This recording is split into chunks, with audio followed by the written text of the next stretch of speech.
Pessoal, estamos na Dinâmica Bicicletas. A gente veio aqui conhecer o processo de fabricação dos quadros deles, porque é bem diferente do que eu estou acostumado a ver.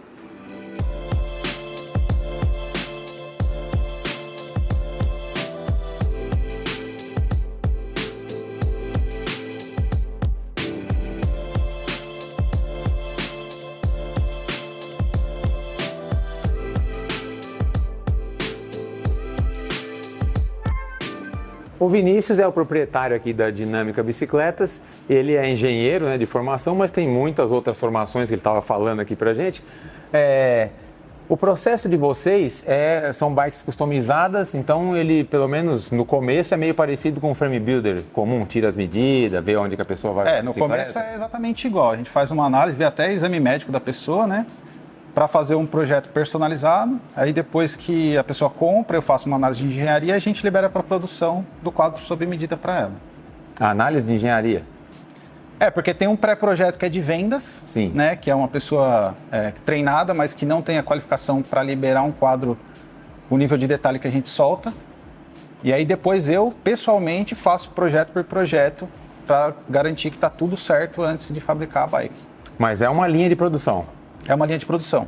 É uma linha de produção tecno-artesanal que eu falo. A gente mistura a melhor parte da parte técnica, né? Então, metrologia, solda, tudo de ponta, com o artesanal que vai conseguir entregar a coisa mais fina possível para o cliente final.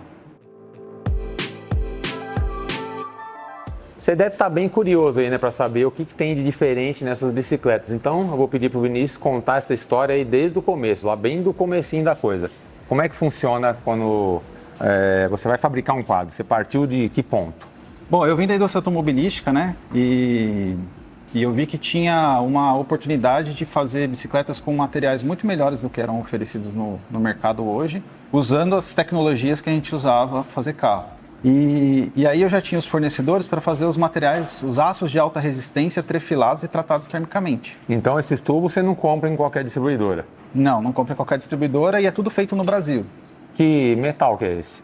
É um aço ligado ao manganês, né? O manganês ele aumenta muito a resistência do aço. Então, para você ter uma ideia, um Columbo Zona, ele tem uma resistência de 800 megapascal, que é o quanto ele aguenta de tração ali, né? E os nossos tubos hoje, dependendo do tratamento térmico, né? Mas a maioria deles, eles também aguentam 800 megapascal. Então, eu consigo usar as mesmas espessuras e ele vai ter o mesmo conforto e durabilidade de um Columbo Zona, que é um tubo de cromole, né? E para quem não sabe, Columbus é uma marca de tubo muito tradicional para fazer várias bicicletas, principalmente bicicletas de estrada, né? Isso. E aí a gente também tinha uma restrição em relação ao cromole, porque o cromo é um metal pesado, né? Ele é tóxico, então a gente não... Aqui na Dinâmica é uma empresa de economia circular que a gente analisa tudo sob o ponto de vista de saúde dos materiais, sustentabilidade, né, toxicidade do processo, para fazer a bicicleta mais limpa possível.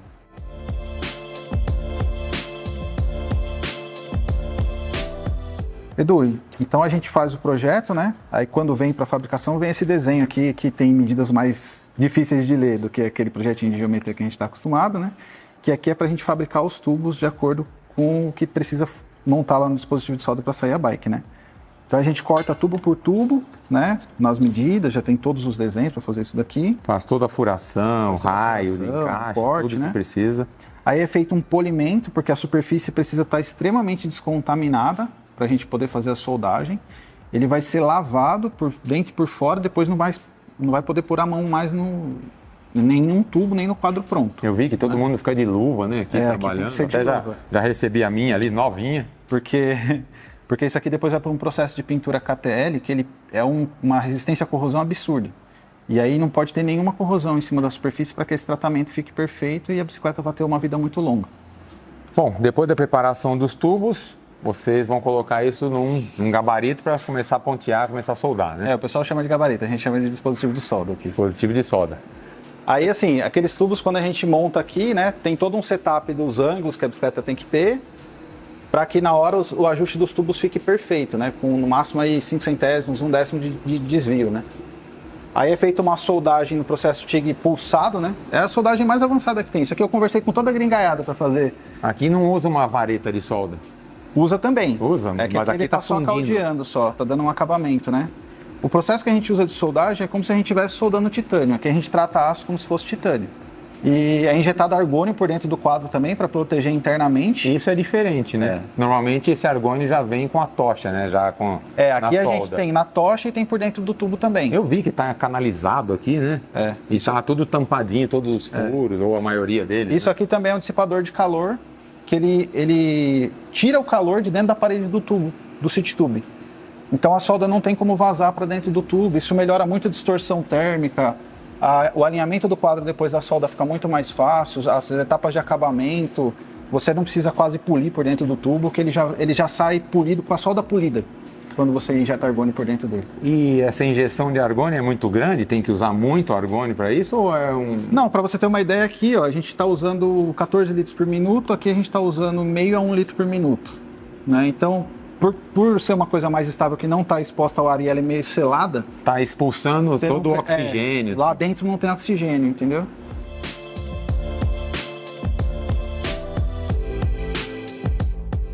Digamos que esse quadro acabou de sair dali, né? Já está todo fechado, todo soldadinho. Qual o próximo processo? Então, quando o quadro sai da solda, ele tem, por exemplo, assim, um pouquinho de solda que vaza no city tube para dentro, que impede o canote de entrar certinho. A rosca do movimento central, ela dá uma distorcidinha, isso vaza um pouquinho de solda para a rosca. O calor, né? É muito grande. O nosso processo é o menor calor que tem. Mesmo assim, né? Mesmo assim, sempre tem esse tipo de deformação. Isso é física, né? Sim. Então, o que acontece, né? Por exemplo, o movimento central, a gente tem que repassar as roscas com um macho como esse aqui, né? Que ele vai reusinar a rosca, tirando toda a solda, né? É legal que ele guia, né? Um no outro aqui. Né? Ele guia, né? Ele monta um no outro porque ele tem que entrar... Super paralelo, né? Sim, sempre no mesmo eixo, né? E concêntrico, né? E aí, o city tube também, a gente tem que fazer uma usinagem nele manual aqui também. Essa é a ferramenta. Limpar o city tube aqui, né? Sem deixar marcas feias também, né? Aí depois é feito um polimento ainda também, que a gente tem uma ferramenta que dá o polimento lá dentro, que é compridinho assim. É feito um polimento aqui dentro do head tube também. E aí ele vem... Que caixas que você usa aqui? Esse padrão, ele é Zero Stack 44, né? Bom, então, 44 é o semi-integrado, né? É o semi-integrado, né? E aí esse head tube, ele permite que você use tanto espiga normal reta, quanto espiga tapered, porque você pode colocar uma EC44, que ela larga embaixo. 56 milímetros embaixo. Isso aumenta a altura da bike quanto? Meio centímetro? 15 milímetros. 15?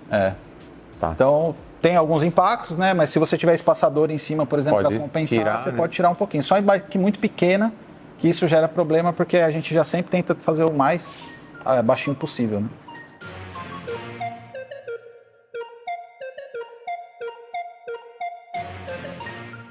Bom, você tem uma belíssima mesa de desempenho aqui, né? Super, ultra, mega profissional. Sim. E aqui você faz todo o alinhamento, mas para cada quadro é um ajuste ou essa medida padrão dá para usar para todos? Se for gravel é a mesma medida, se for mountain bike é a mesma medida. Depende do tamanho do central, né? Depende do tamanho do central e da arquitetura da bicicleta. Porque, por exemplo, se aqui atrás for 148 milímetros, as gancheiras são mais afastadas. Então, as medidas das gancheiras vai ser diferente, né?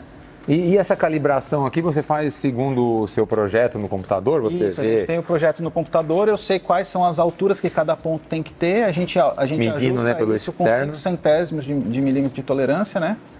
Então, tem esse traçador de altura que ajuda a gente a fazer isso, né? Então, a gente mede a diferença entre cada ponto aqui e vai trazendo ele na mão, né?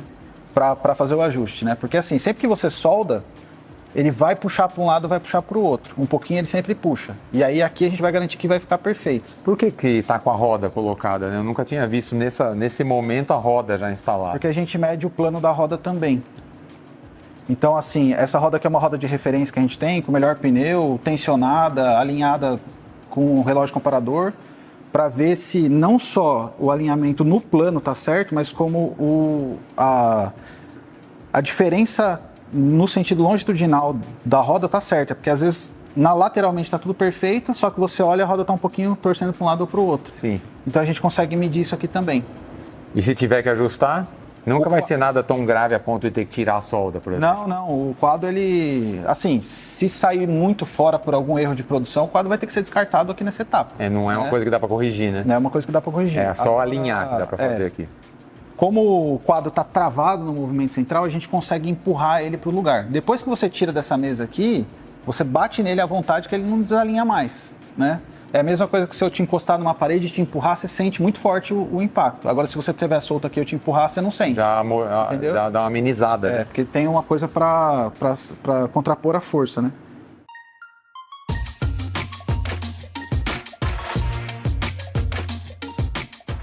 O garfo eu já vi que também não é nada comum, hein? Um garfo bonitão, tem um formato bem diferente, né? Eu gosto desse tipo de rebaixo, até numa brincadeira lá de transformar um quadro com uma solda convencional numa solda tipo Breeze, né? Sei. Esconder. Eu fiz uma coisa parecida, né? Com massa, né? Com o garfo da KSW. Um eu fiz todo só esmerilhando e outro com massa. Mas eu tô vendo aqui que ele é uma peça bem diferente, bem elaborada. Feita aqui também? Fala um pouco. A gente industrializa isso aqui, né? Tem algumas peças que a gente compra importada, que nesse crown aqui. Ele vem sem a perna. Vem sem a perna. Aí isso aqui é muito caro, né, para fundir. A gente comprou fora esse cara aqui. Aí a gente monta a solda ele aqui, aí tem que arrancar toda a solda, né? Fazer esse polimento aqui à mão também. Sumir. Para tirar tudo, né? Aí faz o tratamento térmico e vira o garfinho dela lá.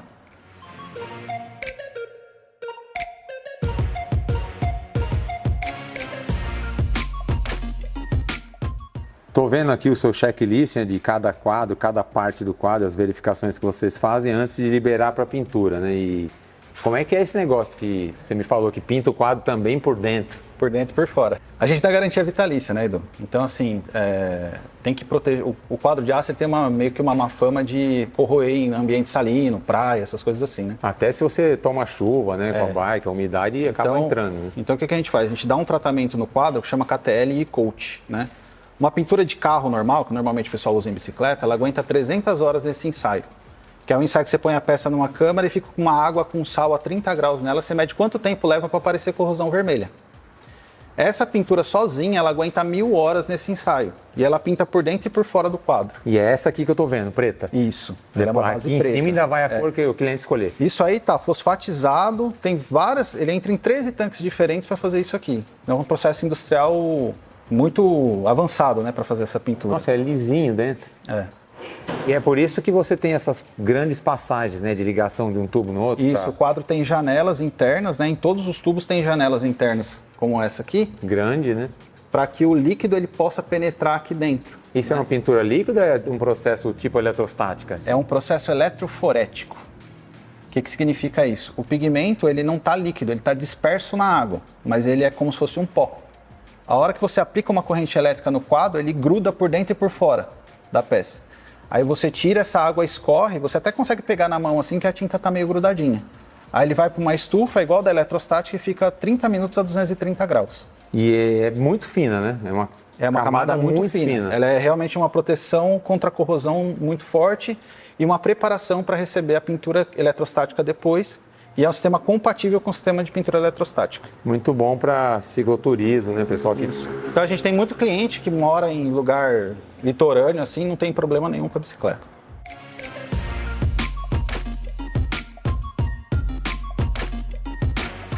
Vinícius, essa pintura interna não acresce muito material? A espessura, o canote, por exemplo, tem algum problema? Ele vai ter mais dificuldade? Não, cara, é milesimal, assim, a espessura da pintura, né? E ela já é desenvolvida para não atrapalhar na montagem, né? Porque veio das montadoras de veículos, né? É aquele banho, né, que a gente vê nos filmes. É aquele banho dos carros, isso. Só que normalmente a carroceria do carro às vezes é branco, o banho, né? Chassi de carro você vê que é preto, é essa pintura aí. Ah, não tem mais uma outra pintura. Você vê que é tão forte que só aquela. Isso, que fica só aquela ali e dura anos, né? E as roscas também não atrapalham. Então a gente fala assim, quando o pessoal pergunta, a gente fala assim, o pessoal fala, mas aguenta clima litorâneo? Eu falo assim, você aguenta muito mais do que um carro. Né? Então, se você tem um carro aí que não está corroendo, a nossa aguenta muito mais, porque ainda vão 3 pinturas eletrostáticas por cima, né? Que é o que a gente está vendo aqui, né? Que é o acabamento final já, a pintura. Esse é o quadro acabado. Adesivo. O adesivo aqui é a base d'água? Não é adesivo isso aqui. Isso aqui a gente coloca uma máscara e aí eu desenvolvi um processo com uma canetinha que eu aplico uma tinta líquida que resiste à alta temperatura da estufa da pintura eletrostática. Aí fica para sempre. E aí fica para sempre, porque a gente chegou a usar adesivo, só que a gente tinha problema, porque às vezes, por exemplo, assim, o cliente colocava no rack do carro e aí ficava torcendo, estragava. O adesivo acabava soltando, né? Nossa, você pensou até, né, nos mínimos detalhes, hein, de tudo. Exatamente. Até a parte do adesivo é diferente. Aí a gente faz lá na Cabral Pinturas, né, que o pessoal conhece aí. E eu uso também, muito bom. E aí ele faz a parte da base, eu vou para lá, faço todos os grafismos pessoalmente, aí depois ele inverniza, faz o fosco, o brilhante, o Galaxy, né, que é aquele perolizado, né? E essa aqui é uma gravel. Essa é uma gravel, é o Guará. Esse é o carro-chefe da casa, né? De cada 10 bicicletas que a gente faz, 8 são Guará.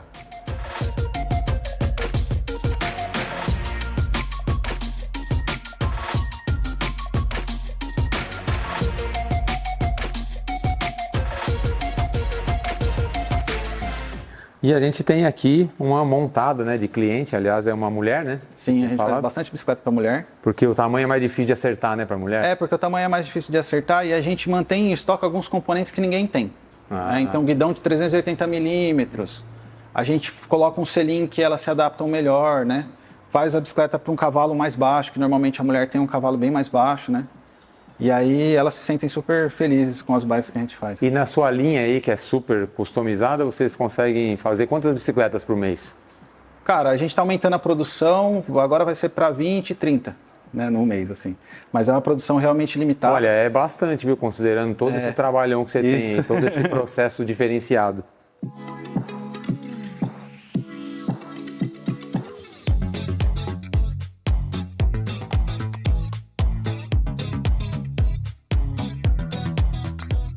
E para finalizar, tem a montagem, né? Tem algum segredo aí, alguma coisa diferente que vocês fazem na montagem? Tem muitos segredos, cara, muitos segredos, né? Eu testei muitos componentes em campo, né? E tem coisa, por exemplo, assim, que às vezes o padrão de montagem da Shimano, ele não atende o gravel, né? Então, por exemplo, vou dar um exemplo para você. O pé de vela Rolotec Sora, por exemplo, né? Ele é um pé de vela de estrada. Sim. Só que a gente usa ele no gravel, né? Quando a gente faz a montagem usando o procedimento de montagem do pé de vela da Shimano, ele tende a soltar. Então a gente tem um procedimento especial onde a gente passa pasta de atrito, retira folgas, trabalha melhor os torques para que isso não aconteça de maneira nenhuma, né? As rodas, a gente tem a opção de rodas tensionadas, né? Vocês montam tudo, inclusive as rodas. Eu vi que você tem uma máquina esquisita lá, que está com raio instalado, inclusive. Isso, aquilo é um tensiômetro de raio. A gente usa para calibrar um instrumento que a gente mede a força que os raios estão fazendo na roda. Normalmente é isso aqui, né? Onde é que tá? Esse medidor aqui é o mais convencional para medir a tensão de raio. Então você ajusta esse instrumento baseado naquele? Isso. Para que é uma leitura. Normalmente aqui. O pessoal pega uma tabelinha da Park Tool, lê o valor que está lá e acredita nele. A gente não acredita. Então eu pego esse instrumento e eu coloco ele numa maquininha que eu consigo saber exatamente quanto de força tem no raio quando ele está medindo um determinado valor aqui. Então fica uma roda perfeitamente equilibrada, com aperto exato, né, em tudo.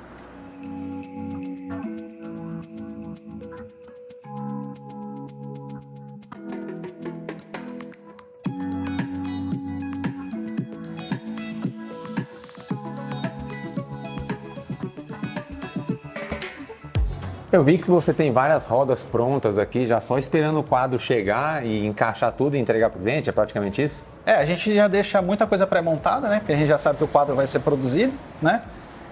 Guidão, cockpit aqui com fita passada, STI montado. Mas e a posição exata do STI? Isso aí a gente tem um processo na mesa de alinhamento que a gente já sabe certinho. Acha a posição. Acha a posição, consegue medir lá, até desvio. Pelo fit feito antes já. Aqui a gente pega até muito guidão torto, por exemplo, que foi fabricado torto, entendeu? Porque a gente mede tudo. Então a gente tem instrumentação para medir tudo, né? Então, que capricho, hein? Já fica tudo, a gente já manda para garantia tudo antes de chegar na mão do cliente, entendeu? E uma pergunta que todo mundo vai fazer. Quanto tempo leva depois que você encomenda um quadro para receber a bike pronta? Já foi 9 meses. Agora estamos com 90 dias. Porque o time cresceu, né? A gente melhorou os processos e agora em 90 dias a gente está conseguindo entregar as bicicletas. É um negócio ultra refinado, feito na medida exata da pessoa, né? Então sim, vale a pena esperar, né? É uma bicicleta tamanho Edu, tamanho Vinícius, né? Então vale a pena esperar esse tempinho aí, né? Se teve gente que já esperou 9 meses, esperar 90 dias não. É um filho, hein? É um filho, né?